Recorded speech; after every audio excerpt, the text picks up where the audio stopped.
Masih banyak pelaku usaha yang tetap bertahan di kala pandemi. Contohnya sablon digital.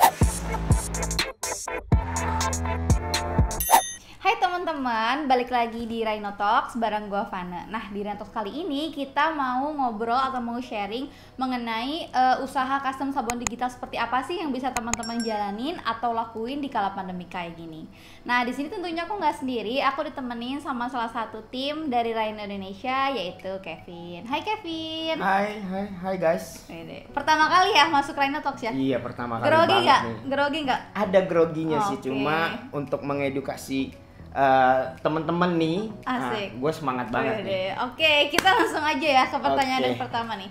Menurut lu gimana sih perkembangan dunia sablon digital di kala pandemi saat ini? Apa masih memungkinkan gak sih atau menjanjikan gak sih untuk orang-orang usaha di bidang ini? Kalau ngomongin usaha, Fana, apalagi di seluruh dunia, terutama Indonesia, ekonomi di Indonesia itu masih mengalami up and down. But don't worry, we have a good news. Karena masih banyak pelaku usaha yang tetap bertahan di kala pandemi. Contohnya sablon digital. Di masa pandemi ini masih tetap bisa bertahan, yaitu pelaku usaha sablon digital. Bisa jadi alternatif ya. Betul, untuk bisa jadi teman-teman alternatif. yang mau usaha di kala pandemi kayak gini. Betul, this Nah, is your time, this is our time. tuh. Nah, bisa dijelasin gak sih kenapa gitu begitu menjanjikan gitu? Bisa dibilang masih cukup menjanjikan sih, Vane, karena ini simple dan praktis. Di kala pandemi ini kita nggak perlu datang ke offline store ketemu klien, karena semua sistem mobile. Jadi kita bisa transfer file by email or WhatsApp. Nah, aku juga mau kasih tahu nih guys, sablon digital apa yang masih bertahan di kala pandemi seperti ini. Pertama, usaha yang paling mudah teman-teman lakuin di kala pandemi ini adalah sablon Polyflex. Selain proses pengerjaannya mudah, usaha ini tidak membutuhkan banyak alat. Dan the most important things adalah biasanya Vane, teman-teman ini nanya, "Kak, gimana sih? Apa kita perlu mengeluarkan modal yang besar atau enggak?" gitu. Padahal sablon Polyflex ini tidak membutuhkan modal yang besar kayak gitu, Vane. Modalnya nggak besar ya. Nah, Kevin, mungkin teman-teman banyak yang belum tahu nih, sebenarnya sablon Polyflex itu proses pengerjaannya kayak gimana sih? Sebenarnya sablon Polyflex yang tadi aku sebutin itu pengerjaannya mudah. Sablon Polyflex ini menggunakan lembaran kertas vinil yang di cutting, lalu kita bisa press di media teman-teman yang mau yang teman-teman mau. Seperti contohnya mungkin tote bag ya. Tote bag, kaos, hoodie, kaos. Contohnya ini ya yang ada Ya, di depan yang ini. ada di depan ini adalah contohnya kayak gini. Oke, sablon Polyflex ya. Yap, Hasil dari ini sablon hasil Polyflex. dari sablon Polyflex. Oke. kayak gitu. Nah, tadi kan lalu ada ngebahas bahwa modalnya nggak besar ya. Ya, Memang modal. butuh alat apa aja sih dalam usaha sablon Polyflex ini? Alat-alat yang perlu digunakan untuk sablon Polyflex pastinya ada bahan Polyflexnya sendiri, lalu ada mesin cutting ya ini. mesin cutting bisa dilihat teman-teman, dan jangan lupa mesin pressnya. Mesin press ya. Nah, Fana, aku mau kasih tahu selanjutnya ada sablon yang gak kalah praktisnya dari sablon Polyflex. Contohnya sablon sublimasi.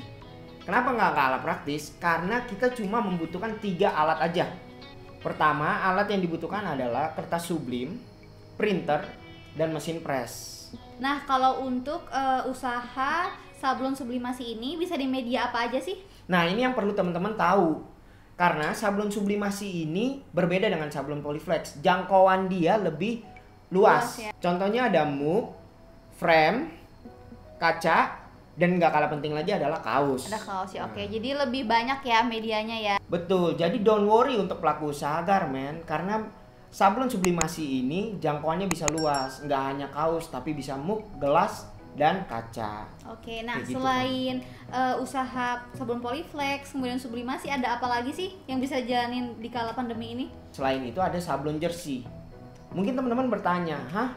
Sablon jersey di kala pandemi seperti ini?" Padahal karena lagi ada Olimpiade Tokyo berjalan, produksi jersey itu sangat meningkat. Oke, berarti bisa jadi peluang usaha ya. Betul. Untuk teman-teman di rumah. Jadi teman-teman jangan ketinggalan custom kaos jersey kalian untuk tim yang kalian suka, kayak gitu. Produksi ini membutuhkan mesin print berskala besar seperti GT 160. Dan juga proses produksi ini menggunakan mesin press pneumatik. Oke, nah Kevin, selanjutnya kita mau bahas usaha sablon digital apa lagi nih? Nah, kita masuk ke segmentasi yang paling atas nih Fana, yaitu sablon DTF.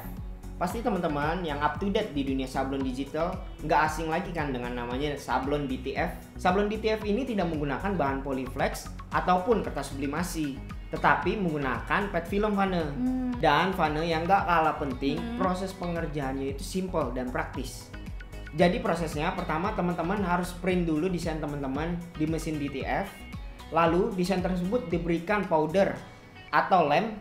Setelah itu proses selanjutnya adalah proses curing, yaitu proses pemanasan untuk mencairkan powder tersebut Fana. Oke, lebih simple ya prosesnya ya. Bener banget Fana. Jadi teman-teman tidak perlu melakukan proses cutting Atau weeding ya. Betul. Oke. Nah, teman-teman, jadi itu dia ya peluang usaha sablon digital yang bisa teman-teman lakuin di kala pandemi itu ya. Tadi ada beberapa, yaitu ada sabun polyflex, sublimasi, jersey, dan kemudian juga ada DTF. Nah, untuk teman-teman mungkin yang pengen lebih tahu lagi tentang detailnya, bisa kontak kita DM @rainonnesia di Instagram atau bisa kontak Rainocare di bawah ini ya nomornya. Oke, teman-teman, sampai jumpa di episode selanjutnya.